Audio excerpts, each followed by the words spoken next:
I'm Noah Strikes. I'm a music producer, drummer, singer, photographer, videographer, and this is the Jelly documentary. Yo. Dude, it's been so long. Is this the Strike Studio? I'm Ryan Rain. I'm a songwriter. I play guitar. I'm a videographer. I'm half of Double Vision, and I wrote most of the songs for Jelly. If we can finish Wong 1 video and workout video like this month even. Dude, yeah, let's at least Wong 1. We need to work on the music video songs first. That's very true. I was listening to a bunch of 80s music for whatever reason one day in my kitchen. And I was like, it'd be really fun to make an 80s album. We had just finished Mistletoe Love, which was our Christmas album at the time. We just wanted to do something more serious because Mistletoe Love was playing it safe. It really was. It was just a lot of like guitar stuff and not really experimenting with music, but we wanted to do something that was new. And Noah said, hey, let's make an 80s album. And I was totally in. I kind of already knew that it was going to happen one way or another, whether it was just me or if Ryan wanted to be a part of it too. Because this was before we had even decided to be like a music duo. I think at that point, I had initially just thought like Mistletoe Love was it for me and Ryan. I texted Ryan again, similar to how I did Mistletoe Love an exact year ago. And I said, hey, do you want to make an 80s album? And he said, I'm in. We didn't have a set plan going into this. We didn't know what we wanted to make, so we were like, 80s works, let's try it out. Did you bring the camera? Yeah. Okay, good. The new one? Dude, I got it like 2 hours ago. Really? So before Double Vision was Double Vision, Ryan and I were trying to think of a name that was easy to remember, not too generic, and just like easily identifiable. We had Stars well into production. We were probably a month away from Stars, like the planned date for Stars to come out, and we were still trying to like figure out a name for Double Vision. And the main one was Indigo, but that was already taken by a bigger artist. It felt like we were settling. We had a few different names. I know the one that was like, if Double Vision didn't come up when it did, we were going to be called Fair Enough, which was like an inside joke between me and Noah. And that was supposed to be our band. Like we had a link tree for it. We were starting to get the domains on everything. Shortly after we trashed the Indigo idea, I think we were writing Stars, and Clooney and Zane and Ryan were over at my house. We were all just talking about things. We were trying to figure out what to call ourselves because it'd been this long now. We were really just trying to figure out, like, we kind of need something at this point. I was talking about a project I did for school called Ryan's Ryan, which is kind of like a Lizzie McGuire kind of just short film. And then I had mentioned how I had visions. Respectfully, what's happening? Respectfully, this is from Ryan's Ryan, the hit Lizzie McGuire spinoff. Oh.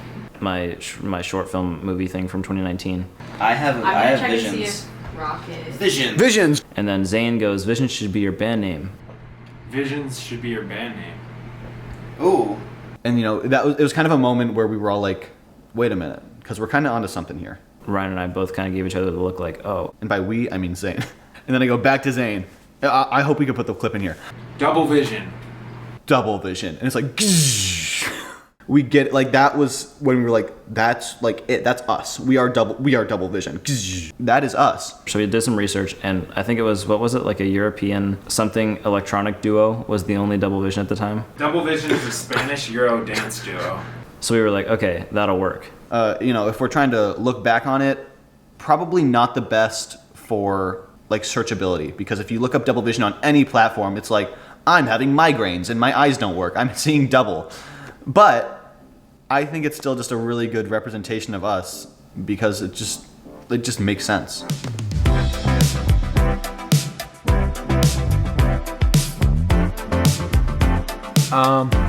I don't want to toot my own horn, but I did name Double Vision, so when they do make it big, I will be making 75% royalties from literally everything they do. Yeah, where is the story for the Okay. chorus? Let's go. So first verse is, Get out of a party. we just got out of a party. I want to keep this going with you because you're vibing. And then At least, like- chorus is like you're living, bro.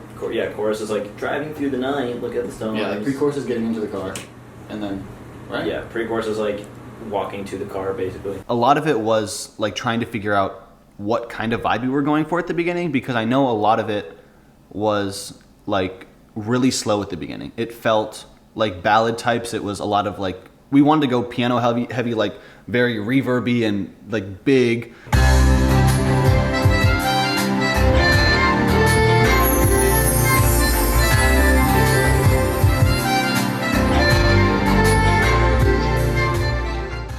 I was envisioning some heartbreak songs, some like sad love ballads, like just more on the slower, like nostalgic 80s feel. One of the biggest things about Jelly was that we realized that, you can't write heartbreak songs if you're not going through it. And I, at the time, was not going through that. I think that's why Jelly became what it became, meaning a lot of like the party kind of songs that we wanted to do. I mean, if you listen to a lot of Jelly, it's about, secret romances and like going to a party.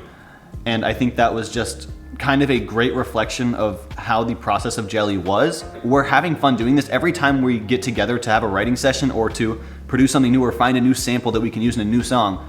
It felt like a party every single time we got together.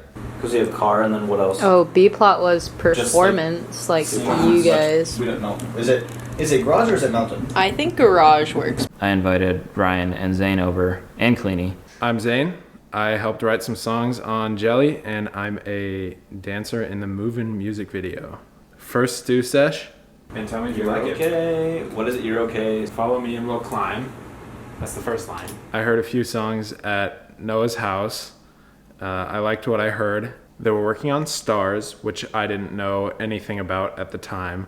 They already had the music down. I was grooving to it. They let me kind of just ride along and give my input. Very open-minded. Listen to what I had to say. Here to stay, there's no you and me now, can't you see? It's hard to explain when you can't say only us now, because it has to rhyme with ride with me. Here to stay. Here to stay, it's just you and me now. It's kind of the opposite, but that makes more sense. That was the start of writing Stars, and that was sort of the first song off of Jelly that was made. Baby, take my hand, slow, slow, slow. Baby, take my hand and we can go, go, go.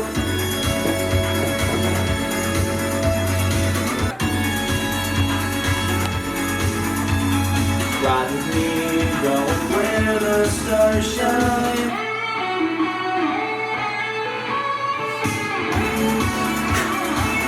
Where the stars shine. Chester cheetah chew chunk of cheese, cheddar cheese. Chester cheetah chew chunk of cheese, cheddar cheese. Chester cheetah chew chunk of. I just knew right away that group that was there was me, Ryan, Noah, Cleany. That group was a bunch of great people, and so the environment at Noah's house was just very positive and felt like we could get something done. A lot of creative minds at work. So when we were making Jelly, I was more on the production side of things. I would find different samples and different beats to workshop and send to Ryan, and he would send me back writing demos, and we just kind of go back and forth. My main role was songwriting and melodies and such. Other than, I think Lord wrote all, if not just most of Electric, and I had help from Zane and Noah on a couple lines and some other songs, but for the most part, Noah would send me the demo and then I would write the rest of the song, the lyrics part. I really like songwriting and trying to find fun ways to like say things without just saying them directly. I love figurative language in songs. I'd send it back to him and then he'd say, ugh, yikes. And then I'd do, the second draft and then we'd get a song from there. But I was definitely more on the production side, making things sound 80s with synths and different drums. Yeah. Intro, outro, and then the new one? Yeah, that's it. We got intro, long one, wake up, workout, Whitney Houston, Feel It Coming, Versace on the Floor, Jelly, my song, outro, classic. So I guess we only have 11. What the hell?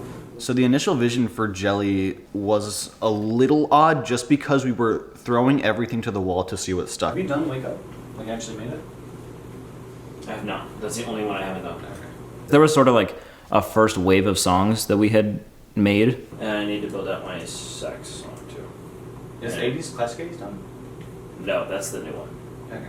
We had, I think, 4 different like demo songs that we could choose from, and they all had crazy names. We had like Wong One because we misspelled song. We had like Wake Up, Wake Up, Wake Up. It was really like trying to find the sound we wanted for one, Double Vision, but also for Jelly, because if Jelly was going to be this big project, we kind of had to start strong with it. If we get everything done on time and we get 40 minutes, then we'll do that. Which ones are our long ones? Whitney Houston is like 4.5, I think. Or maybe Workout is 4.5. I think Workout's 4.5. Jelly is 4.5. Oh shit, hell yeah. Wong 2 is Wake Up. Or no, No, that's Space Beat. this is Space I don't think you have Wake Up. What a garbage song. We were still just really trying to figure out what Double Vision would end up being, especially with this album, because it was more ambitious than anything we'd ever done before. It was a huge project. It was not just, okay, some Christmas songs that I've written in the past, and then we'll just put them all in one big thing and we'll make them in, you know, a few days that we spend together. This would be something that we actually spend an entire year on. Once summer was done, then we knew that we really wanted to get things going, because if we wanted things to happen at some point, they needed to start now. Oh my god. I need a second. God. Just use your stomach. I'm fucking like 110 pound man. I don't got a stomach. The first hiccup that comes to mind with Jelly was trying to figure out a good key for Stars.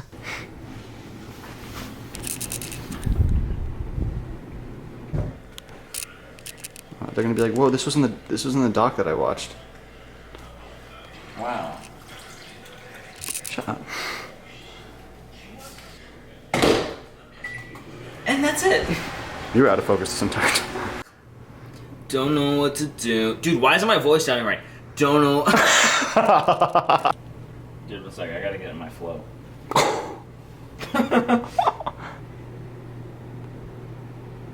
I'm gonna need the lyrics, man. So these are the stresses of music making. I don't know. I say that as if it's like awful. It's not like awful. It's just like it's not. I'm not gonna say I'm a good singer. Like I can sing. I can get the notes out.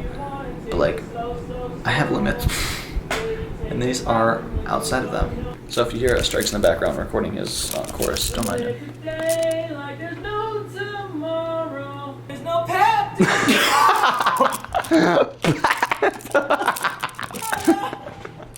Dude, I think this is enough of a reason to rewrite the song.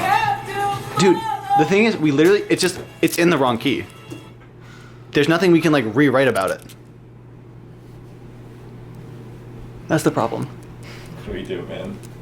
Did I remake it in a different key? Dude, how? With what time and also with what experience? It's not, it's a simple song. It's a bass line. Okay, how long would that take? I could do it in a day. So I can literally have it done tomorrow. The drum is a sample. The drum's its own thing. The guitar we did in MIDI. No, that guitar. Yeah. What about the other one? No more down. Unless I played it, I could play it. Maybe D sharp? Would that still be too high? Well, I can't hit the E. That's the thing. Like, the E is the one that I can't hit. Yeah. But I don't know if I can hit D sharp. But also, like, I don't want to be like C, because then it's like, you know, another song in C. You know what I mean? That's very true. So basically, life sucks, and now we are infinitely farther back than we were already. Stars just had a certain quality to it. It has that radio single energy. I've always felt that way about Stars. And we didn't know it at the time, but it wasn't exactly right for us in our vocal range, but it was right for what we wanted Jelly and the debut of Double Vision to be, so we knew that we had to stick with it no matter what. So we wouldn't rewrite any of the melodies. We just pitch it down. Basically. I think so. Okay. I mean, the melodies are like good, I think. Yeah. It's just can't hit them. Yeah. Either way, we would do whatever it took to make this song work, because this was going to be Double Vision. Go a little bit softer on that second I. We brought it down a couple keys, and it just didn't have the same energy. It just felt weaker. Just wanna leave the city. Like 79th iteration of Stars.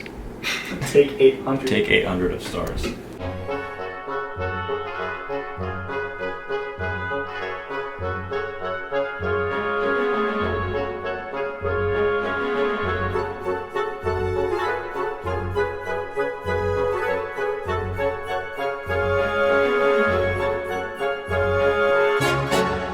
I think he sounds better than the other key. Well, it's definitely better than the other key.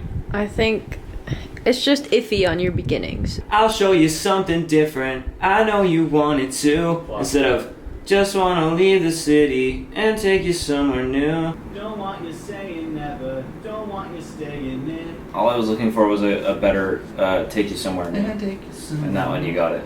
The original key is the key it ended up being in. That's kind of why it sounds the way it does now, which is not the best. Even now, it's still not exactly where we'd like it to be, but you know, we can't exactly change our voices overnight. It just sounds a little awkward. It's Double Vision's first song, which makes it nostalgic in itself. Although it doesn't sound the best now, it has a special place just because it's Double Vision's first song. I don't even think at that point it was like, Jelly's done. We can't do Jelly anymore. But it was like okay, if we're going to move forward with this, we have to accept that there are going to be challenges and there are going to be things that we can't change at the end of the day. For lack of a better term, we're gonna have to adapt to it.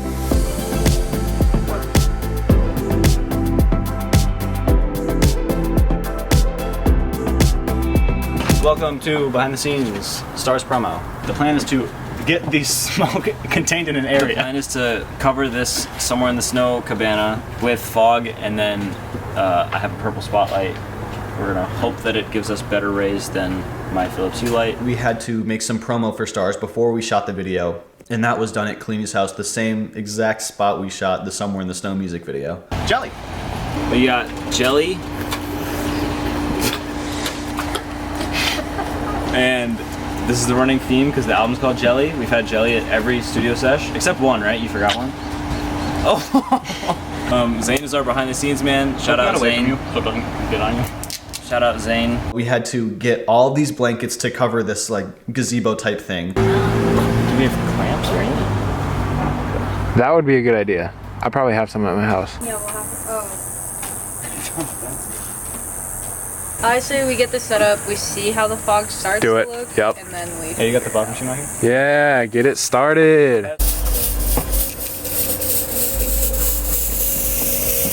Tell us, what's happening on set? We are testing the fog machine, and that's the problem. No, shit, that actually is kind of sick. Is it? Yeah, Wait, okay, actually stand back in it, because now that it's pointing this way, If it points that like way, if we could do like a it's gonna be a lot. This light is good. Dude, check it out. very orange. So that looks cool.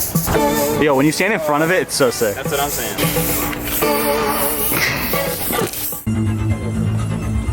That's sick.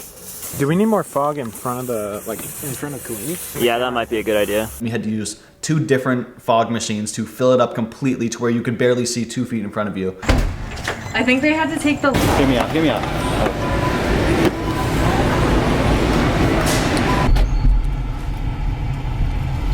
Yeah, like, look at that. We honestly probably need like 2 pumps for the whole shoot. That's sick. Yeah, look at that. Oh my god. We had one central light, and it was just a whole silhouette shoot of trying to disguise who Double Vision was, because at this point, there was no Double Vision. This was the big reveal. Are we ready? Yep. Am I good? More profiles.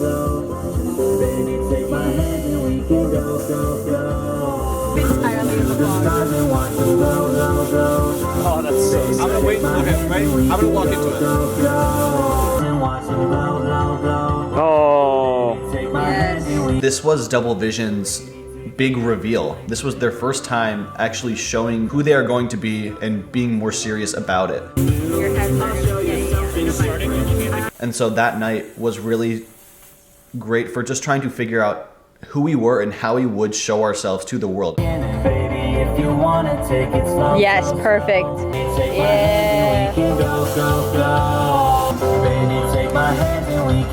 Perfect. It was also our first time really trying to market Double Vision. It was both like a Stars promo photo shoot and a Double Vision initial photo shoot, just like presenting Double Vision for the first time. We saw the trends that were going on TikTok at the time, and we said, okay, if other people can do that and blow up, we can do it too. It should be super, super easy. It wasn't. We thought, we're doing all these cool shoots. We might as well capture it all, both for, docs, horizontal, and TikTok vertical. So We made all the promo and we said, okay, we're good for now.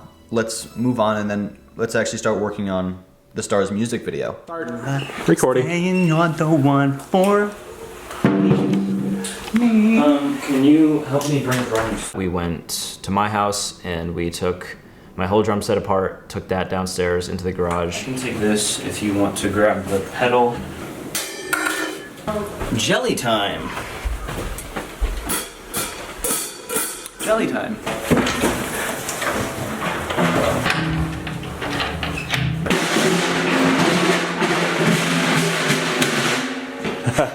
Ryan used my guitar, and then we just filled the whole garage up with fog, turned the purple lights on again, and just filmed like a cinematic concert garage music video. Mom? Dad? Yeah, don't look at the camera. Help! Don't, okay, shut up. Why did it go okay, it just went green, but keep doing your shit. Mom? Dad? Help!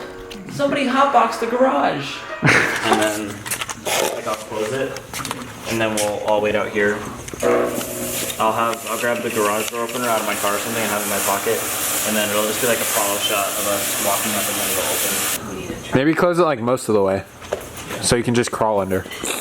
But don't ruin your fit. Oh no! Our garage, wait, also that light. That yellow light that comes on when the garage opens. Yeah. Here you go. Thanks. I'm confused. What shot do they want? They want to walk into the garage? They're gonna walk up, open, and it's just gonna be like a shot of their feet, kind of. We can always start the shot with me just grabbing the guitar. I'm ready. Ready?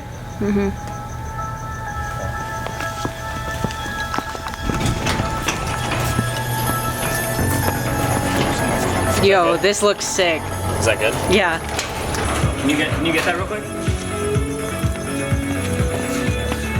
Just like the setup. So that turns off and then it's you. And I'm thinking when the down now it cuts to it. Down, my foot. And then it can also cut through. Yeah. Ready? Yeah.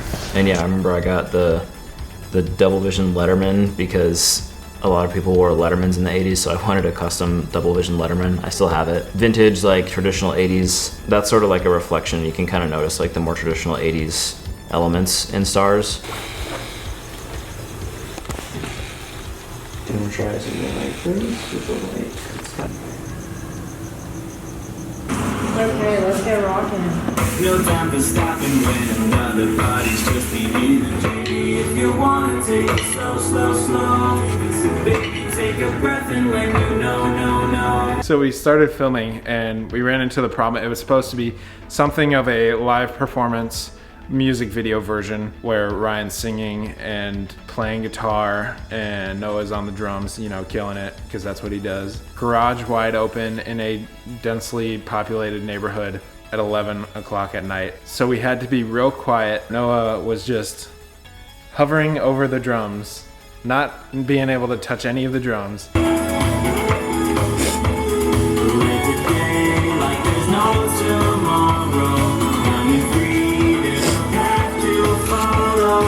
I'd say it was about as realistic looking as you could get without touching the drums.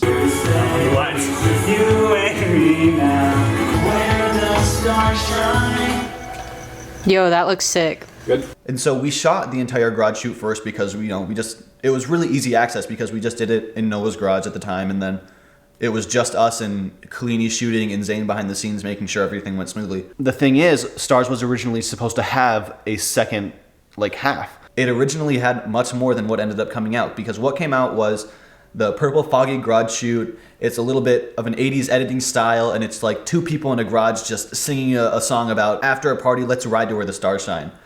But there was another half to it. We were supposed to be showing what was happening, showing the story of the song, which was these people leave a party and we're having the time of our lives. This night isn't over yet. Let's drive away. We'll drive into the night and never look back. We were gonna have the car mounts with the night tunnel light shot stars. Pre-chorus can be starting the car lights turning on, like, You know, stars. I was just saying words at that point. you're gonna go out super late at night, no one on the road, just get the single, vintage truck going down the road. Aubrey had her old truck that we were, intending on using. My name's Aubrey. I played Sandra in the Move In music video. I'm also Noah's girlfriend, and I was the choreographer for all the dances in Move In. I have a 1986 square body Chevy. Because you have car, and then what else? Oh, B-plot was performance, like you guys. We had our entire crew there, which, you know, luckily enough, it's not like we're at a point where we're paying for a crew. We had everyone there, and then the car wouldn't start. We can work around a lot of things, and Double Vision has worked around a lot of things in their career, but you can't work around a car not starting when the car is the video. Luckily, we recorded everything in the garage for the entire song, so we had a version of it to where we could do the entire garage. All things considered, since we had never done a car shoot before, it probably wouldn't have turned out as good as we would have hoped it would. I actually really like the music video. I think for what it is, it's very clean. I still really like how the Stars music video turned out. I think that we got some really nice shots, and I love the aesthetic of the video. It's kind of a little bit emotional, but at the end of the day, you're having fun. It's Stars. Stars is actually pretty good in my eyes. It kind of means a little more to me because it's something I got to contribute at least a little bit to. I liked the process, and it was my maiden voyage with Double Vision.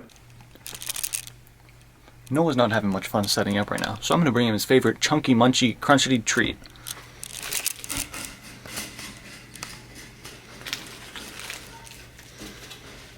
What you doing there? I come with a peace offering. Did you bring jelly? I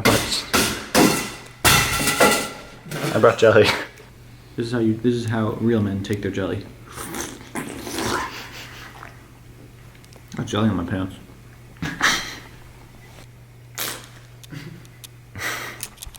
Yeah, everybody loves jelly.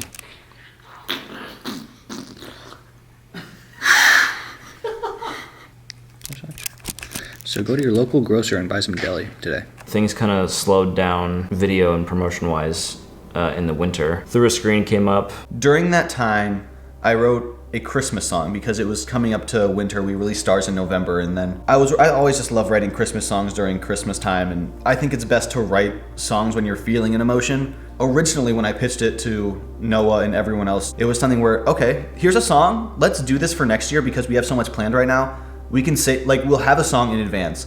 But the thing was, I accidentally wrote a song that was so meaningful to everyone in our group that it had to come out now. This was something we needed people to hear. Say Christmas season's not that long. Say Christmas season's not that long. Say Christmas season's not that long. It was a nice little break because it gave us a chance to say, like, hey, we're Double Vision now. We're taking things seriously, but we're not stopping anything else that we've been doing. We're still gonna do Christmas stuff. We're still gonna do the things that are not just we're having fun. We're still gonna make meaningful songs. Here's a little break. Here's a little taste of what we can still do. 3,000 miles apart.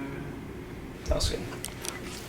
That was a super quick time crunch just because Ryan wrote it and then we had like 3 days to finish it before it came out like the next week. Stars was such a long experience. That song specifically was really taxing on all of us because we just spent so long on it, and it was our debut and we were super nervous about it. We didn't know how people would respond to it. Luckily, the response was really great. We are very critical of ourselves. We have incredibly high standards for the things we do with Double Vision. After that, it gave us a moment to say, like, okay, we can chill out. But then things picked right back up again with Electric. Lauren said he wanted to feature on this one. Just the one. This is the classic one. Yeah.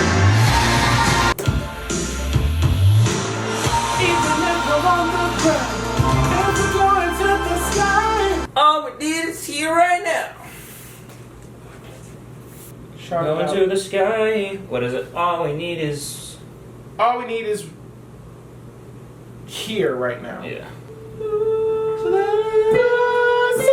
Electric was something where we were like, let's set a goal for ourselves. Let's release Electric before the year is over. It'll be the last song of the year for Double Vision. We'll have 3 new songs before the year ends, which is a lot for something that we've done in the past, especially singles, because we've done, you know, the single with the album for Christmas, but even then, those 3 songs alone were better than the 11 songs we did for that album. We had this little Christmas break, but we can still get things done.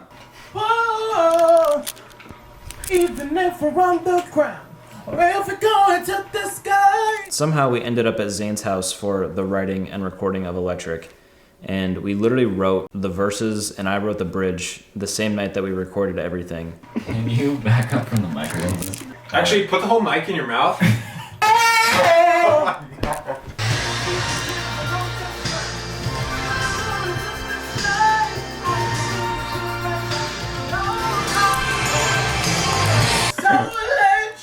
Oh my god. Did you want some tea?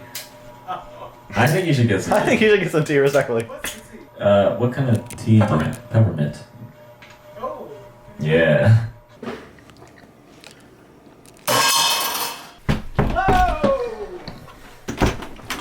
FBI, open up! Ooh, it's hot. Yeah, it's very hot. It's not poisoned. That session was fun. It was fun to actually work with Lord. We don't get a lot of in-person studio time with him just because he isn't in Arizona that much anymore. Did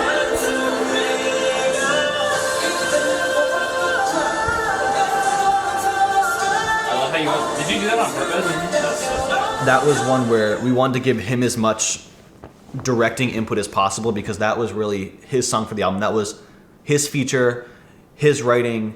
Everything was really his on that song. See just what we're meant to be. Even if we're on the ground or if we're going to the sky, all we need is here right now. It'll all come back to us. Shout it loud and make it. Electric was really his child of the album.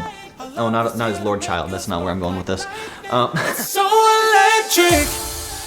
Whoa, it's so electric. Whoa, it's so electric. Whoa, it's so electric. It was also a time crunch to go back up to that mountain and film promotion and the failed music video that turned into a lyric video. It is Electric cover art shoot day. I finished mixing Electric last night, so the song is done. So we're gonna upload it ASAP, hopefully upload it tonight if I can get everything done. The way the Electric video happened was at the time when we released a single, we wanted a music video for it. We thought that was like how things had to be. Every time there was a release, there has to be some sort of video to go with it. And then Saturday is the Electric video shoot. We knew that it had a very earthy feeling to it. We wanted to have like an earthy nature video, just like whatever, just on top of the mountain, like Electric, like it's a dumb idea. Yeah. But we brought all of our gear. We had to carry everything up to the top of this mountain so we could shoot a music video. And it was like right before sunset because we wanted some sunset shots. We're like out of breath. I was sick for that shoot, so I already wasn't feeling good. We get up there and then we just stand on top of the mountain just like awkwardly dancing while Kalini's like trying not to slip on the rocks. And the drone was cool. Ryan brought his drone. The drone looked good. It was good drone footage, but it's just us on the top of the mountain like it's like what are we doing? That's why that footage is blurred on YouTube and we turned it into a lyric video. At this point in Double Vision's career, and honestly still now, Double Vision doesn't really go into things having a plan, which is, a pretty fatal flaw. When you do a shoot like this, especially when you don't have a backup plan, it's very difficult to know what you're doing. And to be completely honest, it was the first time with Double Vision where it was like, if we release this, that's embarrassing. We did not want that going out into the world. Which song on Jelly is your favorite or was your favorite to make? My favorite song to make? Movin'. My favorite song to make was Movin'. I'm moving, I'm striding.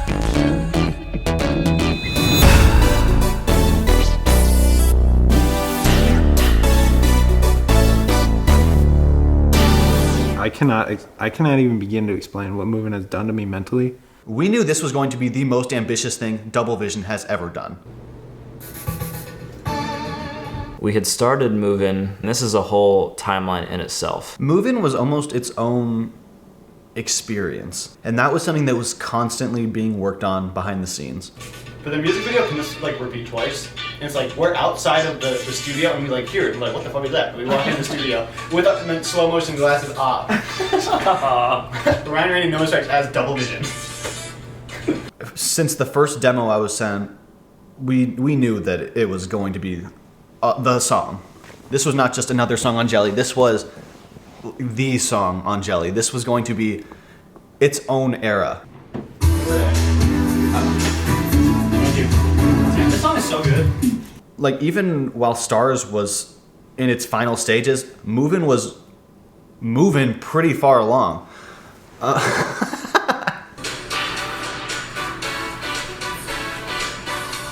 I'm showing this to my therapist.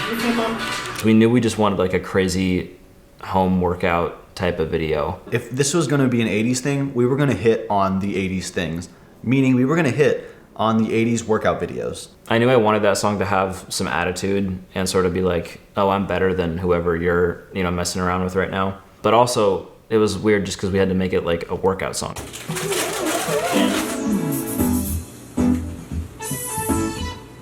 Cheers. Jelly on set.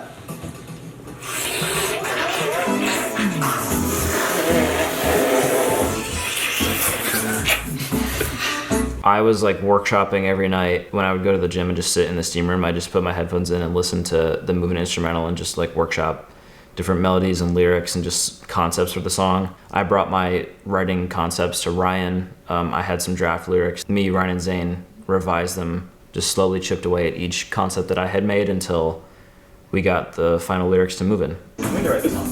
We do. We have 2 hours, less than 2 hours. Sing it to me. The original? Yeah.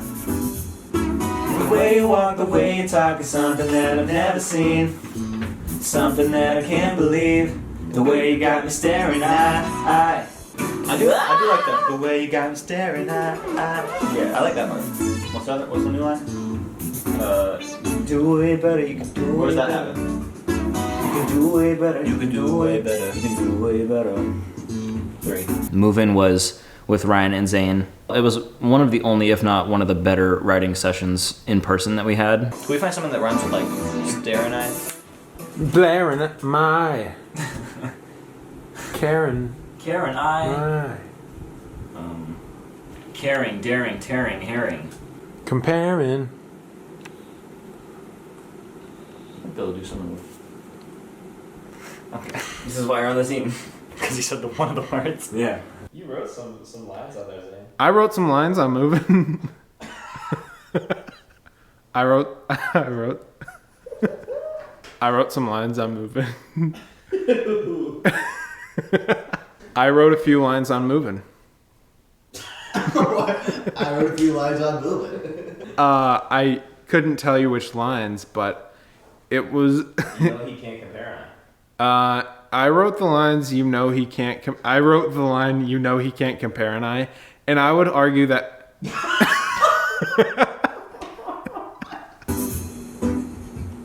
just need to fit a lot of context into like 2 lines. Do way better, do way better. So the story is you're trying to get the girl to not be with the guy. You got me staring, You can say like he can't compare an eye. Either that or just like he can't compare an eye. Something staring at. Compared to I.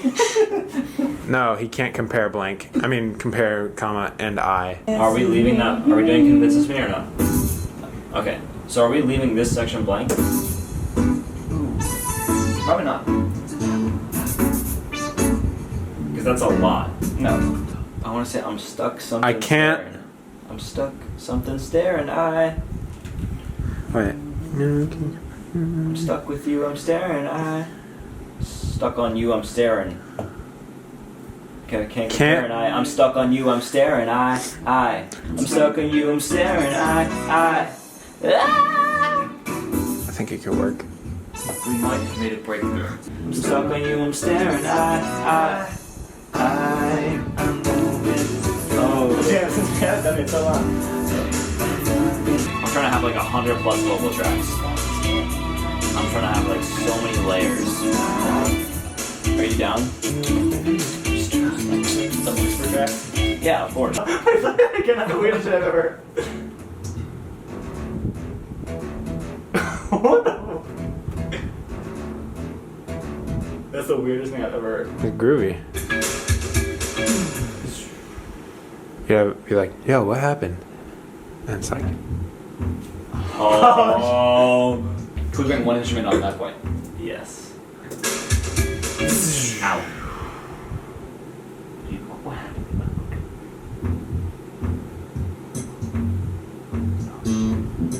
And then the black lights come out. No, dude.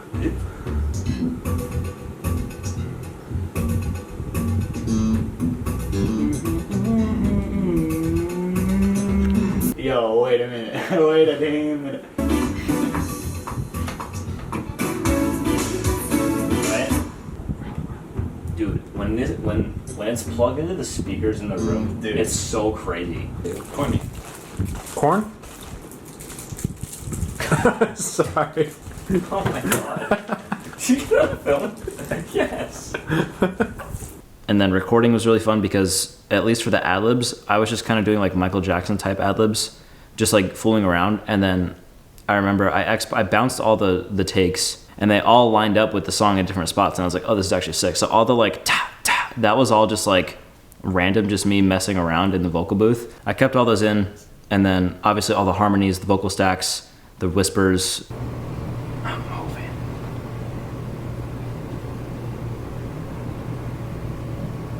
I'm struggling. I'm moving. Oh, this kind of sounds sick. Dude, want me to hit up the stew and see what it sounds like? This Movin' is a really heavy song production-wise, so that was one of the more fun productions just because there was a lot to tackle. Producer shit. Howdy producers, Serum. We knew we wanted choreography just because so many of those, 80s workouts were choreographed, in quotations, just like synced up and people doing the same workouts. So we wanted that vibe. So that's when I went to Aubrey and I was like, hey, you do dance. Like, can you make us a simple enough routine to where a bunch of non-dancers can do this, but it still looks cool on video and it's still like good. I had no idea what I was doing. I was in dance in high school, so I was kind of in more of like a contemporary all-around dance and like kind of hip hop and stuff. But the examples that Noah had said of like home workout videos and stuff like that, I kind of started to get a feel for it. Yeah, she was super, super great with that process. And we were lucky enough to figure out a dance that everyone could do pretty easily. We knew what we wanted more than just, we'll be in a workout room. We kind of knew that this was going to be big. We rehearsed in our gym's dance room. Dude, make sure to get in frame.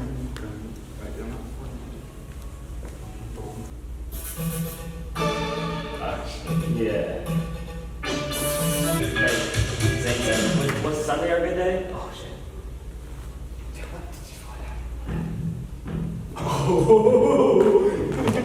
6, 7, 8, shimmy, shimmy, here, down, Butt out. No, butt out. hip out, Here. here, here, Butt out. hip out. Can you manage that? No. Okay. Done. Doing the rehearsals and stuff before move-in, the rehearsals actually went really well. I was kind of a little bit nervous for Noah and Ryan to learn it because I knew that they hadn't been in dance, so I was kind of a little bit nervous for them. 5, 6, 7, 8. 1, 2, 3, 4, 5, 6, 7, 8. 1, 2, 3, 4, 5, 6, 7, 8.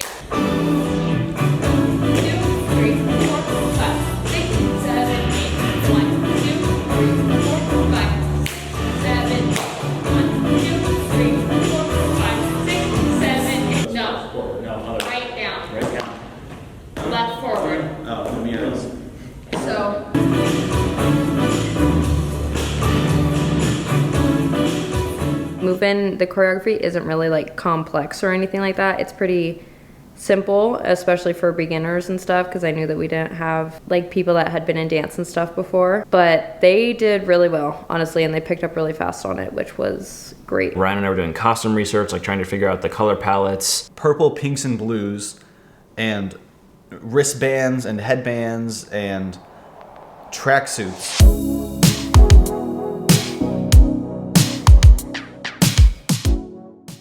Oh, there he is. Turns out we need to get outfits for this video. Yeah, we gotta figure out the dance clothes.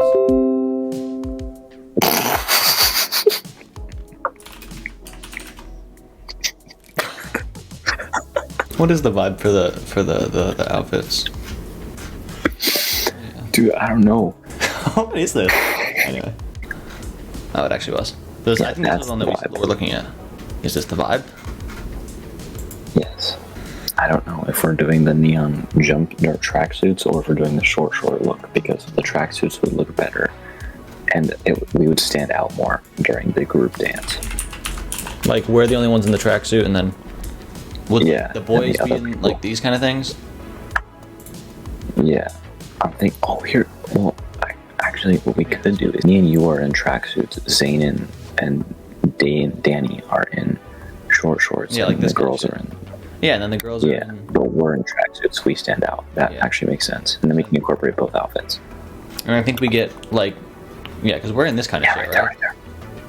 Yeah, it's literally those. Hopefully not this one. Hopefully we go have something better. But, yeah, like, we're in this kind of this stuff. And then we get, like, matching short shorts and leggings. So they all look the same, but, like, you know... Goddamn, like, these ones are absolutely vibing. But... Yeah. A little out of the budget.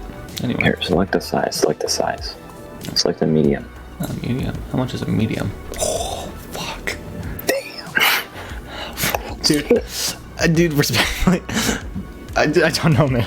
Dude, I don't know. I'm getting some good money from this cat sitting job.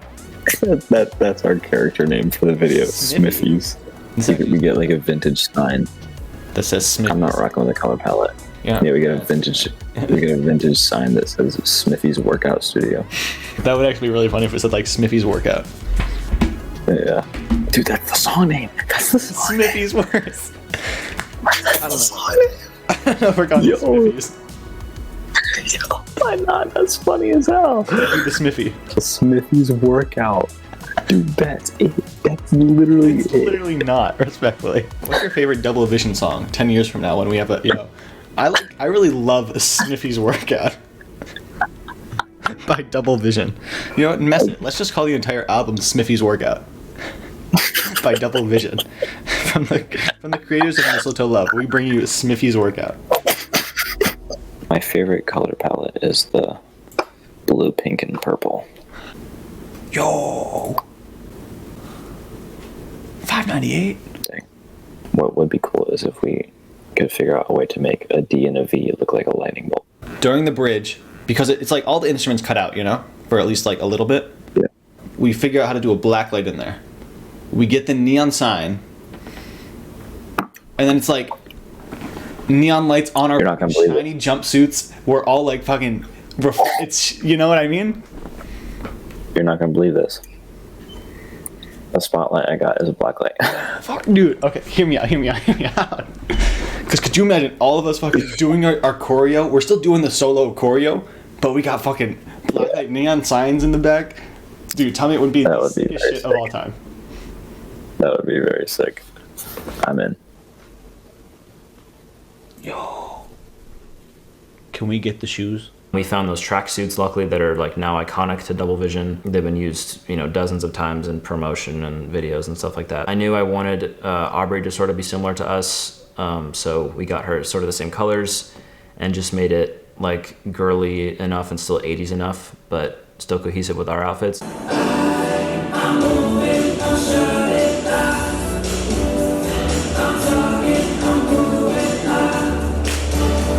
We spent, I think, the end of September and the beginning of October choreographing with Aubrey and rehearsing in a gym dance studio. Another hiccup, I remember trying to get the move-in room, the yoga room for the move-in music video. I wasn't sure if we were gonna be able to get that. Yeah, that one was pretty bad. We originally tried to go through the same place we were rehearsing at the gym studio, and then they never got back to us. So I reached out to my high school film teacher, and she was able to get us the dance room at our old high school. So we were super thankful for that, because if we didn't get that, we really didn't know where we would go next, because it's not like you can just go anywhere and call it a dance room. We would probably have had to rent some yoga space or a gym studio, which, you know, Double Vision really doesn't have a budget. If we didn't find an alternative for this studio, we wouldn't have had a studio, and we probably would have had to change the concept for the video or just scrap it entirely. There was a lot of like back and forth and like what ifs, timing, and like making sure there wasn't a class in that room. And so while we were rehearsing in September and October, we were calling around, we were trying to get everything secured, we were going to costume stores, and we were very lucky that it was around Halloween, so it was like super easy to just drive to a store and get something that was 80s inspired. They had like the bodysuits and the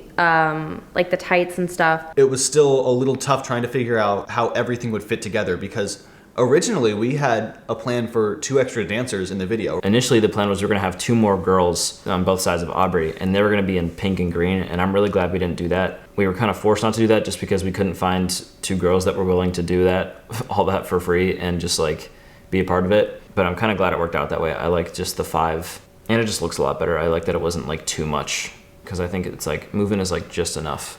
Something like Stars, it's just, 3 or 4 people, and that's it. And a lot of us really just aren't that busy anyway at that time. But when you're trying to get 6, 7, 8 people on set, all on a weekend that everyone is free, it's pretty difficult. Especially when it's not something that you're like, okay, you can call off work because we're gonna pay you for this. We're not gonna pay you for this. I think that's actually a good clip.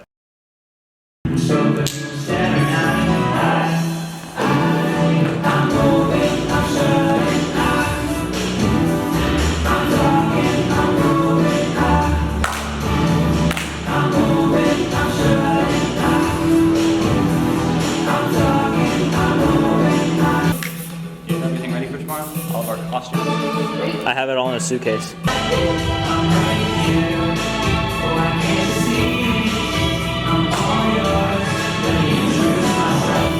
So I have most of the stuff ready for this video shoot tomorrow. I need to still pack up these lights and then get all my camera gear ready. It's gonna be a busy day tomorrow. Somehow we managed to get everything together. We got everyone available on the same day. We got the location for that day. We got there the day of. You are live. I'm goodness. Thank you, sir. If you want to zoom in, twist this. Oh, well, okay, cool. Yeah. It's so funky and so fresh, dude. Oh my goodness. I'm feeling smithy. Oh my goodness. Not very see-through. Are you? I am moving. But are you strutting though? Oh. Yo. Looking pretty schmithy, not gonna lie. Okay, Ryan's fucking it up. Oh my god. Ryan, you are unironically fucking this up. Like unironically, this outfit is a bop on you. Yeah, he's kind of rocking it, but oh, he is here. You're not fucking it up. Okay, fuck it up, Zane. Okay. Uh-oh. He putting the light up Skechers on. It's getting serious.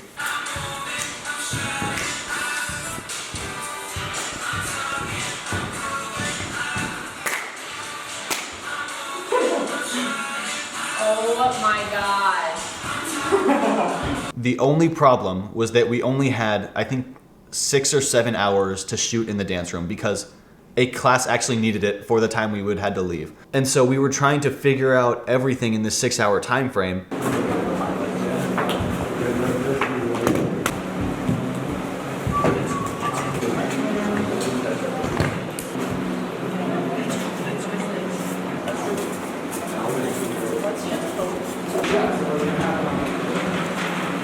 We don't have time for this shit.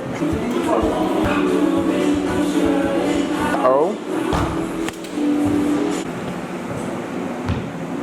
We had Lourdes behind the scenes. So how's it coming? It was a little stressful on set. You doing all right? No. If I start recording, this whole thing shuts off. Okay. So I won't get any of the info. So we have to make sure like the exposure's all ready when lighting's set up. Oh my god, how are we feeling, Noah Strikes? Battery.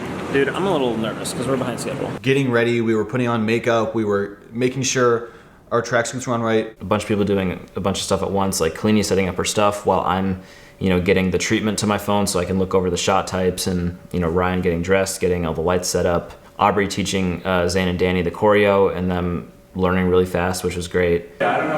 Can we just do like a little If you can't do it, Just move your feet. It doesn't matter. We had all the choreo. The choreo was done. Me, Noah, and Aubrey, we had all rehearsed at that point. We had it down. God, you are killing it. I'm not gonna lie. He's eating it up. The only thing was, while me and Noah were still getting ready, Aubrey was teaching Zane and Danny how to do the dance. Okay, so Zane, It was pretty simple, so they got the hang of it pretty quick. then you're gonna go like this. 1, 2, 3, 4. I showed up there, me and Danny showed up there, and we were the background dancer guys. Teaching Zane and Danny was they did a lot better than I thought that they were going to, especially for the first day. Like, this was the first time they had seen the full choreography, the first time that they had even like tried to do the choreography, and they did a lot better than I thought that they were going to. More than one focal length. It's just like your cut. Like stand further back or stand further, because you're just doing the reach, grab, reach, grab, reach, grab. Never danced in my life, you know, where it mattered.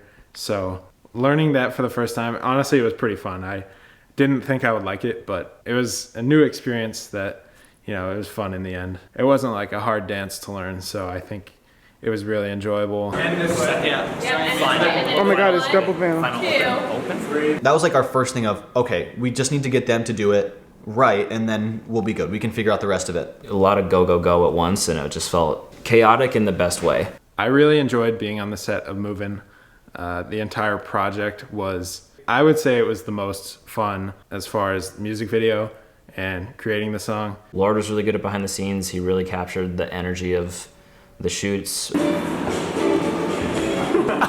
Okay. Honestly, I think you guys should drop an album called One View. Why that? Because like that could be like character development, you know? What's it called? Character development? No. One View. One View? Mm-hmm. Instead of like double vision, like One View. Like we just, no one's watching our shit, One View. Oh, sweet. Yo! Yo! I want some chunks. I want chunks. I want some chunks. I want chunks. How's the jelly, Ryan? Grape jelly? You want to take this over, Lord? Yeah. Kind of my job. Yeah, that was like one of my favorite shoots that we've ever done. Kalini on main camera. But do you want like middle beat shots or like for the most part like? I mean, for switch shots. What we do is, and then we Movin' just felt more professional to me. Getting the dance room, having like an actual place to be, and even being on a time crunch, even though that wasn't so fun in the moment, just made it feel more real. filming everything and being like in the production, it honestly wasn't as nerve-wracking as I expected it to be. I don't know why I felt like I was gonna be nervous. I mean, I had done dance shows and stuff, so I kind of just acted like as if it was that. I'm stressed to get it done, but after these first few runs, we'll see how it's going. Okay. We'll Yeah. be out of here in 2.5 hours, and we haven't really started filming yet. How do you feel your dancers are doing? What? How do you feel your dancers are doing? They're doing well. I was worried, but they've got it. And so we had a ton of takes of the choreo from every different angle we could imagine because we didn't know how we wanted to edit it later. So we got every single angle imaginable. If one person messed up, we had to restart the entire thing just to make sure we had a version of everything going smoothly just in case. And so that took up a ton of time.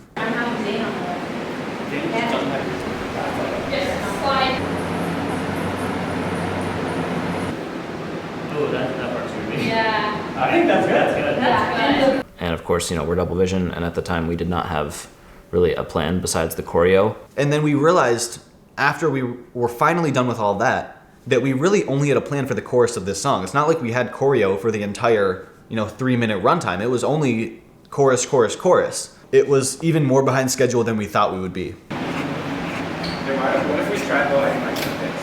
Yeah. So I'm gonna cut to us walking outside, and then it's gonna come back to her like on the ball or something like that. Okay. So timing doesn't really matter. We kind of figured out something. It's a big grand entrance for Double Vision. We pulled the glasses off in slow motion, and everyone's like, "Oh my god, it's Double Vision." We got a lot of B-roll shots of just everyone doing different workout things. We had the yoga ball, and we had the little 2-pound weights, and we had people putting their legs up on like the ballet. What's that bar called? The bar.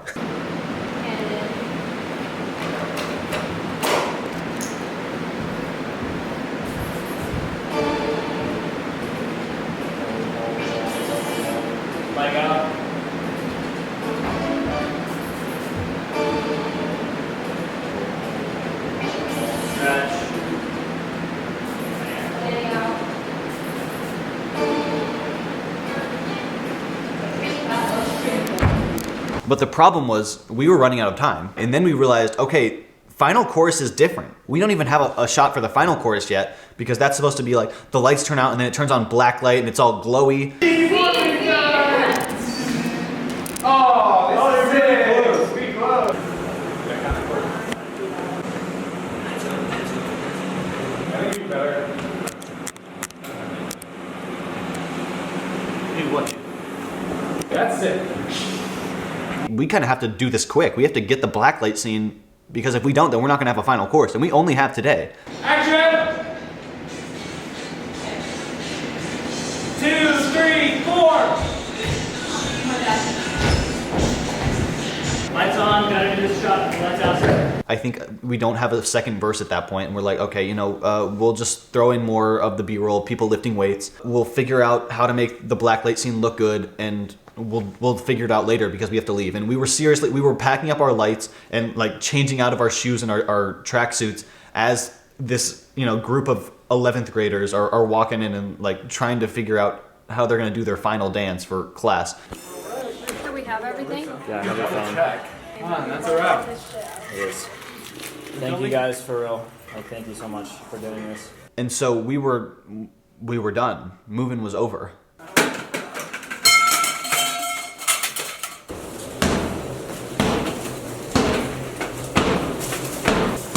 How do you feel, Mr. Sparks? I'm a little concerned. I knew that we needed a second day after we filmed the first stuff because I knew that it wasn't exactly what Noah and Ryan wanted. Thank you, bye, Lord. We did not finish everything.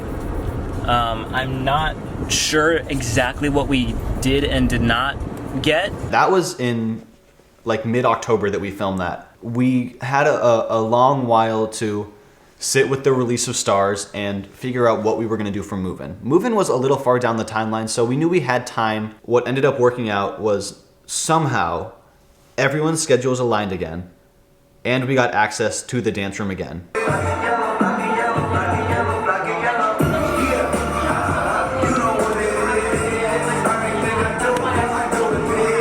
Oh no.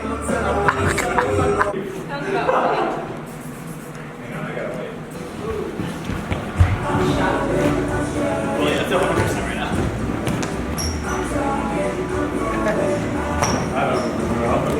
This time, we knew exactly what we needed.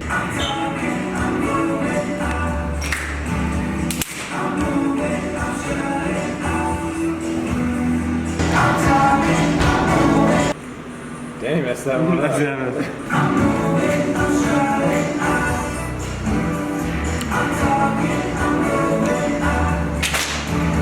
We knew that we needed to get the second verse, we knew that we needed a better blacklight scene, and we knew we had to get a couple more things just to round out the shots we didn't get right the first time. But we go in the second day, we go in with a plan. It's still double vision, so it's a little like, we'll figure it out. But we do manage to get everything. The blacklight scene looks so much better than it did the first day. Yeah, is the thing reflected in this light? Purple's more like double vision. Yeah.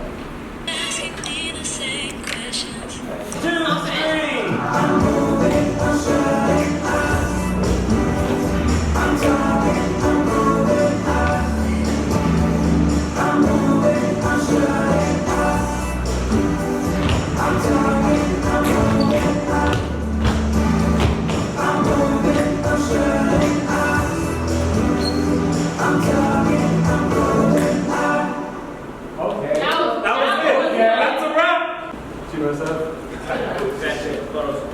We get the second verse, it looks so much more fun. We have some movement with the camera, and we have some more like blocking in the video, so it's a lot more of a story, and it's a lot more just fun visually. It's less of just a camera on a tripod and we're standing around singing the song.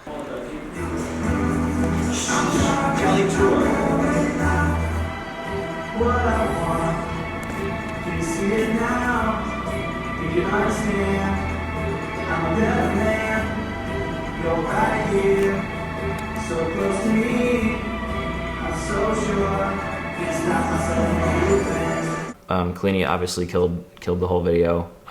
She's great at what she does. Movin' somehow comes out the way we want it to, which is kind of crazy because we've gone through such a journey. And the thing is, The second shoot day for Move-In was almost 2 months after the first day, and we had to make it look like it was shot all in the same day. So I'm sure if you look really close, there's probably some people's hair is a little bit different. Aubrey had, I think, Halloween nails in the first video. I'm sure if you look in certain shots, she probably doesn't have those anymore. For the most part, everything still looks smooth, and unless you're looking super, super close, it all looks like it was done in one shoot day. It was released on January 21st. It was great. Everyone loved Move-In. I still love Move-In. Move-In is an amazing song, a great video. And it ended fine. The video is great. I love that video with my whole heart. And then that was the last single off of Jelly. From there, it was just a matter of getting the rest of the album done.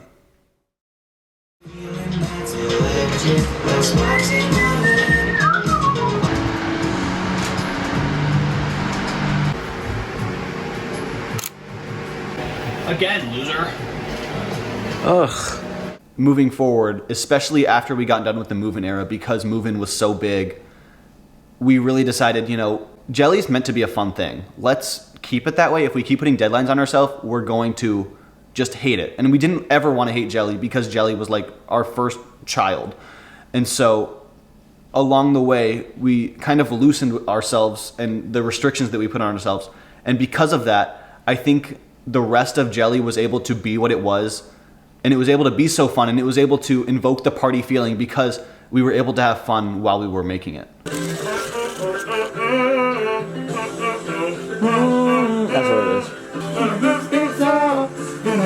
it is.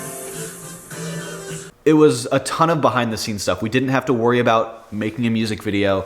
We had some things in the works. I know we wanted a Jelly music video at some point, but there was never like a set plan, and it wouldn't really work timing wise, and we'd have to cast other people that we didn't know, and giving Double Vision's track record, it wasn't the best that we couldn't really keep up with our own shoot days, so we didn't really want to have to include anyone else in there.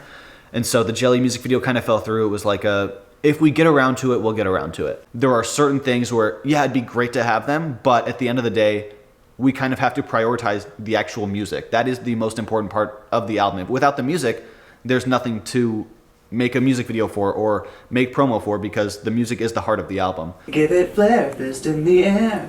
Don't you forget about me. Candlelight, side by side. That part's cool. I like that part. I would say my favorite of the non-single songs is probably Night Goes On, because that song is so Whitney Houston. It's so I Want to Dance with Somebody. I love that song with all my heart. I think it's a really fun homage to 80s. Because with that song, I really wanted to just go for everything 80s I could do. That song has, I think, 3 different 80s movies references. I know it has Ferris Bueller's Day Off in the bridge. Lift me up as the night goes on. Another round and round on a Ferris day off while everyone's gone. It has it has Dirty Dancing in the chorus, and it has, oh, what else does it have? Now it's only us two singing, time of my life until dawn, our song. Don't you forget about me. Yeah. And it has the Breakfast Club in one of the verses. Give it flare, fist in the air. Don't you forget about me. Grab the... So I really loved being able to figure out the special parts of those movies and put them into the song and just kind of be like, thank you 80s for happening, because those movies are so like special to me. I love those movies with all my heart. And so Night Goes On is really just like, I feel like that's the most 80s song on the entire album, because it's just like, it really is just, let's have fun. This is the 80s. It can be whatever we want it to be. These were like the movies that shaped my love for film. So if I can put that into a song that I create, like, why would I not do that? I would say Night Goes On and Stars are tied for my 2 favorite songs on the album. And Stars is just...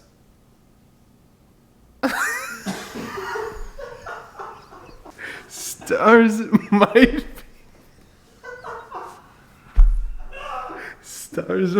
be the best song in the world.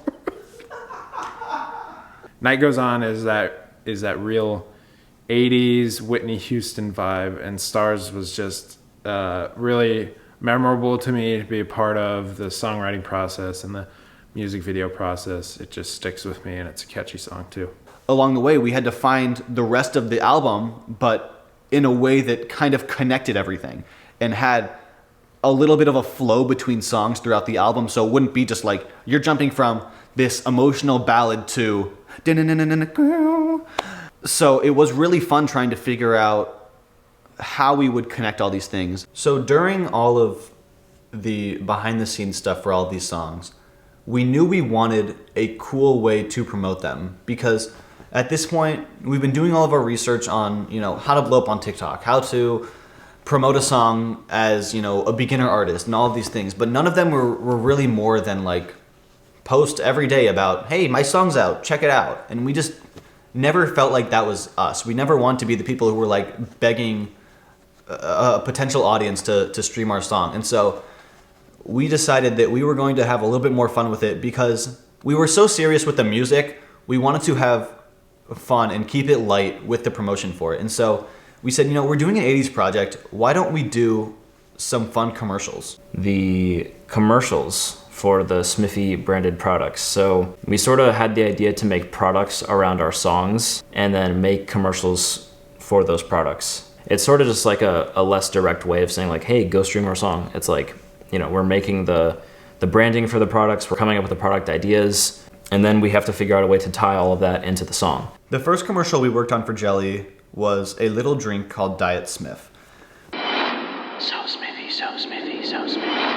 I mean, it was basically 1-to-1 with Diet Coke. Let's not beat around the bush here. Introducing Diet Smith. Diet Smith doesn't really tie into Night Goes On, even though that is like the song for Diet Smith. We watched a ton of old 80s commercials like for cereals and different food products, and we knew we wanted like the rotating can shot and like the little, you know, drip of condensation down the can. We had Ryan's mom print out the Diet Smith label with her Cricut machine, and then we sanded a real Diet Coke can and then just like exactly placed the Smith branding over the old Coke branding. And then we were able to just throw together like an old vintage style, like, oh, enjoy your favorite soda pop commercial. Your favorite new soda pop. So we wanted it to be kind of a satire on these celebrity endorsement things where it's so obvious that the celebrity just doesn't care and they're just doing it for a paycheck. So we had Double Vision as characters kind of talk about this amazing new product, Diet Smith. They're talking to the camera and they're saying like, I drink Diet Smith all the time in the most monotone voice possible.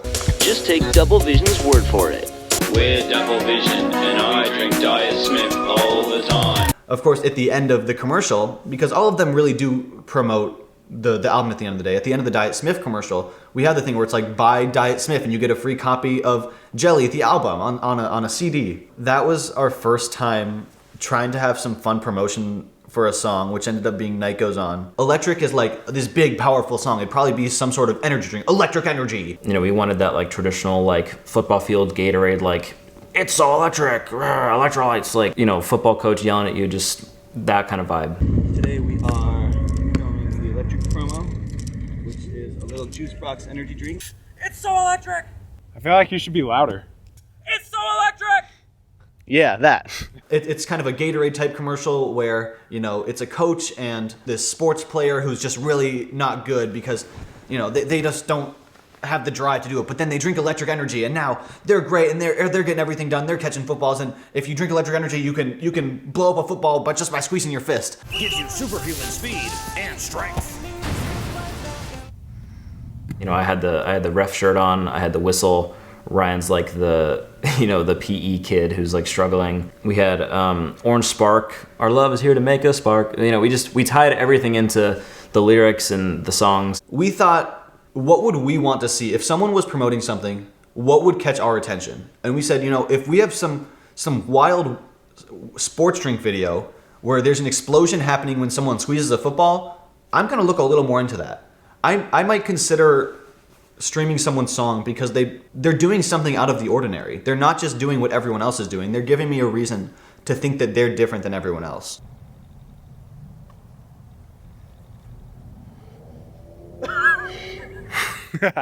And then we had what was probably one of our most fun shoot days, just because we got to do whatever we wanted and we didn't have to have a plan going into it. And this was the Smith Court Mall shoot. Welcome to Smith Court Mall. We literally just filmed in the mall. We just branded it as like the mall in the Smithy world. Me and Noah got in our move-in tracksuits again, and we just walked around and did our thing, and we had Cleanie like filming us from pretty far away the entire time. And so we got a lot of looks that day. It was very funny to see how people react to us in that environment because we're wearing 80s neon blue, purple, pink tracksuits just in the middle of a mall on a random summer day. So we got to talk to a lot of people that day about the album and kind of why we were doing things. I really love that shoot specifically, and it was just like a couple hours at the mall.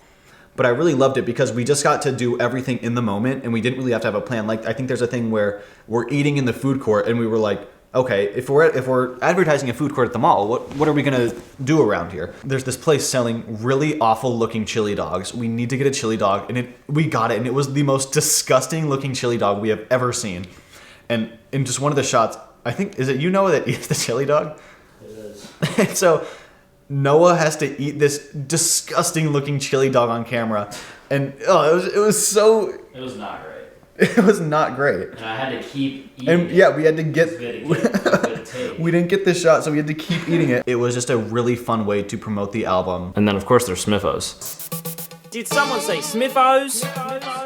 Double Vision! We knew Smithos Mixed Berry would be the main product, and we knew we had to do Movin' with whatever the main product was. And a lot of the old 80s cereal commercials were like, get your vitamins in, like, you know, part of a balanced breakfast. So we were like, Smithos is made with 8 essential vitamins and iron to get you ready to move and strut.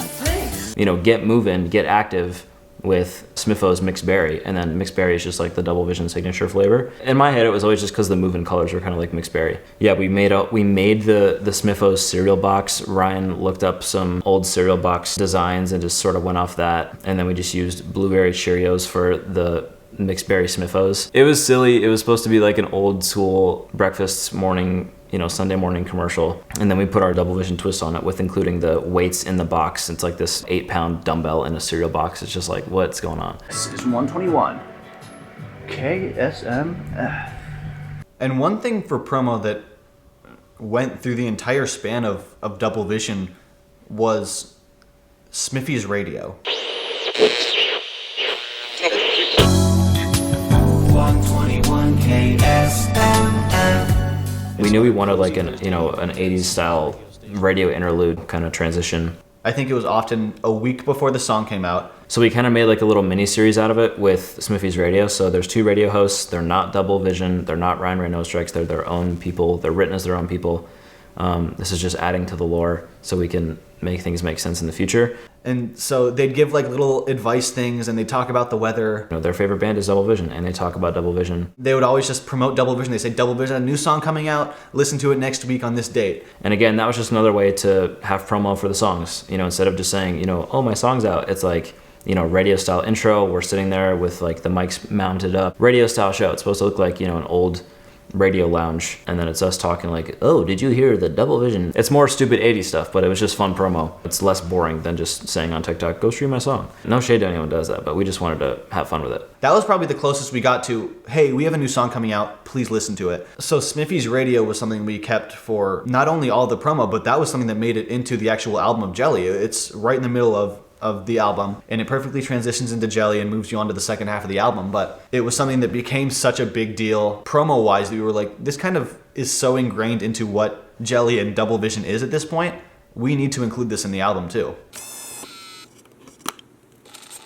It is Wednesday, April 20th at 12:14 a.m. Jelly is done. We've put a lot of time into this, and now it's done. Still have 2 more songs, technically, but that's for deluxe. Snapchat. Yes.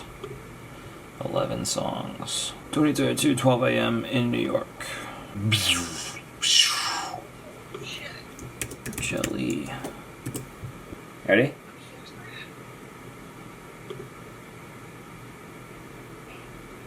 That was anticlimactic. Oh. Let's go.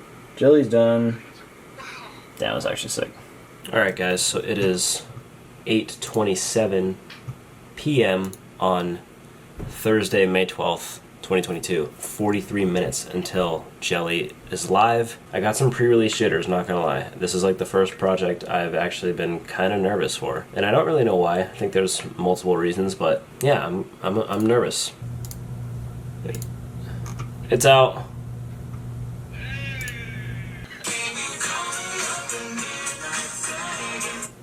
Spotify breaking caused our lore to not add up. We said it's about 14 minutes after 9 because Smithy's Radio is at the 14-minute mark in the total album runtime, but Spotify broke for 3 minutes, so now it's 9:17. Oh god, we're gonna see if the jelly transition worked. Oh shit, it's clean! Let's go! Let's go! It's mid. I feel like they could have just delivered more. Wasn't really elevating, and the mix was a little low. Good work, everybody. Good work. Good release.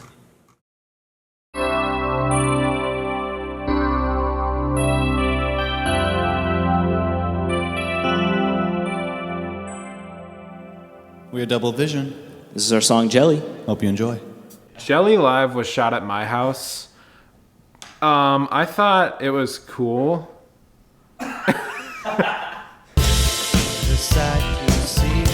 That was one of the most live performances I've ever seen. It was so raw. It was so bad. Once Jelly actually came out, it had a better response than even we anticipated, because at that point we were super happy with the songs that were on it, but we had a bit of a star student on there. We did not know just how impactful Second Date would be as a song for the Double Vision timeline. If we did, we probably would have guaranteed it would have been a single. It had all right of a response. It wasn't groundbreaking, but it was better than we anticipated, and people were liking the way it sounded. It's just kind of fun. It feels fresh. It feels different. Things didn't really pick up until we released Deluxe. Because on Deluxe, there were 3 songs that were mixed again in a different way than on the original Jelly album, that being Jelly, Streetlight Reflections, and Second Date. I was in the studio again with Lord during the summer. He had just gotten back from Berkeley, and he was like, you need to make these drums hit way harder if you're gonna be re-releasing these. So I was like, okay, let's open up all the projects, let's remix the drums, make them hit harder. Second Date was sounding really good that night, and I was really feeling it. I was like, man, this song is just, Second Date is like the song for me. Like, it just, everything works so well. I just love how it sounds. And the thing about that was, in whatever weird stroke of luck, it doesn't matter how much effort we put into all these product commercials, all of these things where we're actually showing off what we're doing. We had one reel on Instagram. Noah's in his room eating a Chipotle burrito. With the added punch to the drums, it was hitting extra hard. So I was like, let me just pull out my phone and just start vibing, just so people can know that I'm remixing the song and it'll sound a lot better. So I posted that to Reels. Like the first day or two, it got like 10 to 20K views, which at the time, we were having a little lucky streak on Reels, and like every reel was getting that many views, which was nice because it was right around album time. And then like on the 3rd or 4th day, it passed 100K, which was wild because that was like the most we'd ever gotten on a reel, I think was like 20 or 30K. So to already triple that was insane. People don't know what Second Date was. People don't know anything about anything, but somehow that was the reel that went viral. That was the one. How many views does it have now? It has over 1 million views now, and somehow that was something that got people interested enough to look up the song, find the song, realize they liked the song. It hit 1 million, and that was our first and still only million view video, and that drove a lot of traffic to not only Second Date, which was already out, but also to Deluxe once it came out a day or two later. I forget exactly when I posted the reel, but it drove a lot more traffic to our Spotify page, and that was just really cool to see, and that many people hearing that snippet of the song. So in a way, while we kind of bash on Deluxe because it was rushed and it wasn't great for the timeline and it was kind of taxing on our mental health, without Deluxe, I would have never remixed Second Date, and I never would have made that video, and we never would have gotten all those eyes on our song. So in a way, Deluxe kind of made Second Date the song that it is today. We knew people liked Second Date. That was the one within our crew. That was the one that people were like, okay, this is the song. And even extended crew. My favorite song as a song is Second Date. You know, it wasn't just like me, Noah, and the regular people. Like, Lord was 100% on board. I don't give a damn about any other song on that album. Second Date? It's like the way you produce your voice on this song, it doesn't even sound like you're learning how to sing. Thank you. And that's a first. You're welcome. That's a first. This is your first song where you ate down on this song, Noah. So whatever the hell crack you put in this fucking song. No, listen, because whatever the hell crack you put in this song, I'm gonna need you to make a whole new album to put that crack in it and fuck Jelly. You fucking improved on this song, Noah. Thank you. I'm You're too really kind. happy that this album took as long as it did. Because, Me too, kind of. yeah, because this album was a growth period for you. Yeah. I mean, shit, just from Electric to this. This song is a banger. Fuck the album. I'm so serious. I'm so serious. And what I'm about to say, this is a good thing, Noah. This don't sound like a Noah Strike song. Thank you. Fuck the album. That's what I'm saying. Album out, second date in. Dude, that's what I'm saying. This was one of the songs we also were able to show Sadie on FaceTime. Oh my god, no, kids, can we talk about it? Can we talk about it? Can we actually break it down? Because can we break down today? No, because my reaction yesterday, for literally no reason, like there's no reason why you had to go that hard. None. At all. None at all. And she loved the song, which was huge for us because, you know, she has so much more experience than us with this kind of stuff that if she likes this song, like we knew internally that it was a good song, but now we really knew it was a good song. That's why Second Date is as big of a song as it is now, and that's why it's our #1 stream song, because of some burrito on Instagram Reels. Up until that point, everything was fine. And then we had to rush to get a deluxe out in a reasonable amount of time.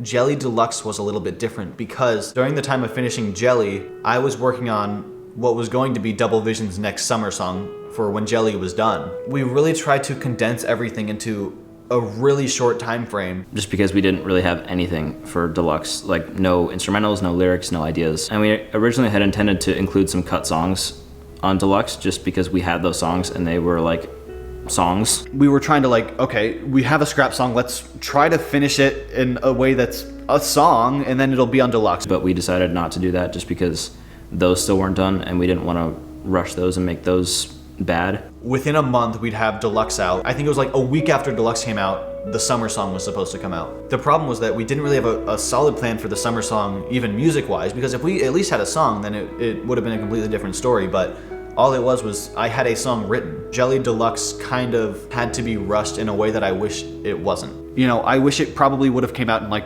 August or such, and we really had time to figure out what songs worked. If we had to make new songs, then sure, we can still be in this 80s era and work on new things and figure that out from there, but we didn't have to impose the deadline on ourselves along the way. A lot of it was we wanted to prove to ourselves that we were capable of doing something like this and capable of making something better than our last album. In addition to my Movin' remix that released in February, Seth also remixed Movin', which was really cool. It was cool to hear his take on the song. I sent him all the stems. He added a lot of his own production, which was cool. I was glad he didn't just stick to the stems and just like rearrange the song. He totally took it to a new level. So I was happy to have Seth a part of this project as well, just because he's sort of like, he's like the other person in the crew that, you know, he obviously lives in California, so we never really, I haven't seen him since 2018. So it's always cool to include him on stuff that we work on just because he is a really good friend and he's, you know, he loves everything we do. We love everything he does. And a lot of our creative visions line up, so it's always fun to have him a part of things. Moving On is supposed to be our way of saying on Jelly that we are not doing 80s music anymore, at least for the time being. It's unnecessary to know, but I specifically bounced Moving On with a harsh cutoff so that whatever we drop next as a song, it'll transition from Moving On into that new song. So the song definitely isn't out yet when this comes out, but when the song that transitioned to it comes out, listen to Moving On and then cue into the new song and it'll transition. It's pointless, but it's just a little fun fact.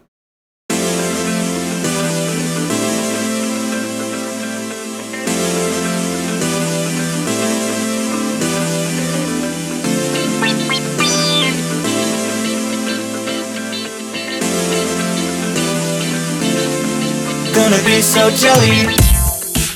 Jelly really helped me refine my craft in terms of songwriting. Jelly was like my first real, this is a song, this tells a story. I love storytelling type songs. I'm a huge fan of Taylor Swift and how she makes a lot of songs that tell a story. I really like Betty, just for the record here. But I really love telling a story through a song, and Jelly helped me figure out the best way to do it without coming across as like real hard narrative. a lot of the songs on Jelly, they tell a story, but they tell it in a way where it still feels like a song. And I feel like there's a very thin line between just telling a story that happens and still having like something that you can sing along to. If I'm listening in the car, I want to sing the words because the words still mean something. Moving forward into things like my next project, Not Love But Close, it helped me realize what works and what doesn't when you're trying to tell a story. The biggest thing was that songs are a lot more emotional than they are narrative. It's a lot more resonating with a listener or even, as a writer. And so Jelly was really great at helping me figure out what worked and what doesn't. Some may call me just a stupid fan, but I would say I've been supporting Double Vision since day one. I'd say I've been supporting them since day -1, honestly. I've supported Noah and Ryan through, whatever stupid shit they're doing. Yeah, whatever awesome things they're doing, I'm there right beside them. Which member do I think is better overall? I'd have to go with... I've seen Noah and Ryan grow a lot closer. They're great partners together to work on music, to be able to lean on each other. I feel like their friendship is just a great friendship that has really evolved. The differences between Mistletoe Love and Jelly, I feel like Noah and Ryan are showing a lot more of their skills in this instead of kind of playing it safe. They're just really showing how much their voices have improved, how much they've been working on that, how much they've been working on their own skills themselves. Yeah, I'm very proud of Noah and Ryan and the work that they've put out. I've really seen a lot of growth in both of them in music and just individually. I think they both have so much talent. I believe that they will continue to grow and get better, and I can't wait to see what happens as they continue to grow. Well, in terms of support, obviously Ryan, he's my other half for music, so it's okay. It'd be kind of hard to not have support from him and make things work. But really everybody, Aubrey obviously being understanding of me not being available all the time and sometimes for weeks on end because we're trying to finish stuff or we have lots of shoots or just whatever the reason is. And I always try to make time for her, but sometimes it doesn't end up that way. And it is a lot when you're trying to, be in school and have a good relationship and make good quality music and film everything and mix everything and etc. Just when you're doing everything, it can be a lot. I'm lucky to have her be understanding of all that and support me throughout everything. And just having a good friend group is important too. Ward, Zane, Kalini, they're all, part of the team, but they're also I'd be friends with them anyway. So it's they get it. We all sort of support each other, I feel like. Along the way, Noah was definitely my biggest supporter. He's my biggest fan. He's my #1 fan, always. He's just always DMing me saying, great job. I mean, no, it's obviously Noah because we had this shared love for Jelly. Without one of us, it wouldn't have been possible. So we were constantly encouraging each other and picking each other up when I couldn't write some words and when Noah was I don't know where to go next with this song. We were constantly figuring it out for each other. Other than that, I mean, everyone on the crew is just constantly amazing. Zane and Kalini and Aubrey and Danny when he was on Move-In, and just everyone was surprisingly so supportive of a project like this, especially coming out of something like Mistletoe Love, which, in the moment, yeah, it was ambitious. We were doing our first real musical thing, but I mean, if we're being completely honest, we had no reason to expect or really deserve all of the support from people on the outside, especially before Stars came out. But when Stars dropped and there were all these people streaming it and saying, I love this song and when's the next one? After we had such a rough internal process. But the thing is, nobody else knows that stuff. Nobody else knows everything that went into it. They just know the final product. As far as everyone on the outside knew, it was exactly as we wanted it to go and it was a smooth trip. And so I think the entire album wouldn't be what it was without the support of everyone along the way, proving to us that despite all of the troubles behind the scenes, the things that were really actually getting out into the world were still worth getting out into the world, and they were still better than we even thought they were, despite everything that went wrong along the way. Overall, Jelly was a great experience. It's one of the highlights of my entire creative career, and it's the work that I enjoyed doing the most. It still has its modern elements, it still has its Double Vision elements, it has all the inside jokes, all the setups we included for future projects. It's a great starting point for Double Vision, I think. I think we already are looking back on it feeling proud and glad that we did it, but I think in a couple of years it'll really be a great way to look back at Double Vision's first project in all senses, visually, sonically. I want to thank everybody out there for all the support on Jelly for that whole year, sharing and streaming and just enjoying the music. Yeah, just being a part of things and giving us these opportunities, and it gave a lot of good memories and good times, and it set us up for a lot of what not to do and knowing what to do for future videos and songs. Jelly will always have a special place in my heart. Guys, my heart bleeds with the love of you. I know that I can go to anyone in the Double Vision group and know that they will be there for me and that they know that I am there for them no matter what. And I think this entire experience just really taught me a ton about music and about relationships and about video making, and just without it I wouldn't be anywhere near where I am today, and I wouldn't have anywhere close to the experience that I have now. And I'm just super grateful that this entire experience happened the way that it did, and that we had to go through all of the roadblocks along the way, because without them, if everything just went super smoothly and it was the easiest experience of all time, it just wouldn't have set me up for the future projects that we do. And I'm so hopeful for the things that we do moving forward with Double Vision, because if we can do Jelly with everything we had to go through with Jelly, we can do anything. It was cool to see us all put effort into this one thing and have it be the fun, memorable era of life and our careers that it was. That's a wrap. Oh, sorry. We literally have.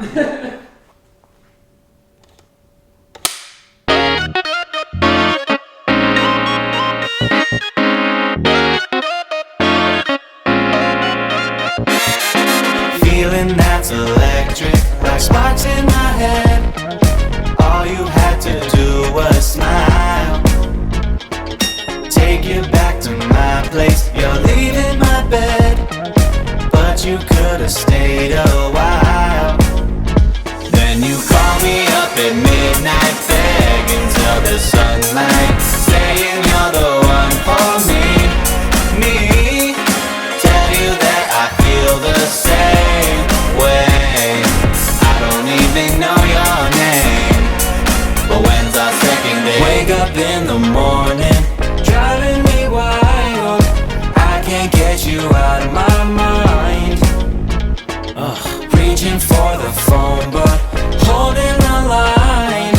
I just want you one more time. Can you call me up at midnight, begging till the sunlight, say that you're the one for me. Tell you that I feel the same way. I don't even know your name, but when's our second date? 138, we're passed out, hands behind your back now, all above and underneath. Tell me, do you feel it, daydreaming like revelry about the nights you spent with me, staying up from 12 to 2, thinking about that phone call when you called me up at midnight, begging till there was sunlight, said you were the one for me. Told you that I felt the same way.